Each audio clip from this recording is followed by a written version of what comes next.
Welcome back to yet another helpful video of Quick Guide, and in this video I am going to show you how to set 2FA for your Slack account. So without any further ado, let's dive right into this exciting video. Now, in order to set two-factor authentication for your Slack application, you just simply have to open any of the web browser that you use, and after opening the web browser, simply open this site of my.slack.com/account/settings. Then, after opening this site, simply log into your Slack account and then you will directly get the option of two-factor authentication into here. Just simply click into this expand beside 2FA and then click to this setup two-factor authentication.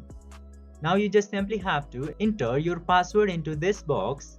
Now after entering the password, just simply click into this confirm password button. You can choose any of these options into here. I'm choosing this use an app option into here. Just simply tap into that option and then you just simply have to scan this QR code from your mobile phone and enter the verification code provided into this QR code into this box. Then just simply click to this verify code and your 2FA will be activated successfully. I hope this video was helpful for you. If yes, don't forget to like, share and subscribe to the channel to never miss another update. Thank you for watching the video.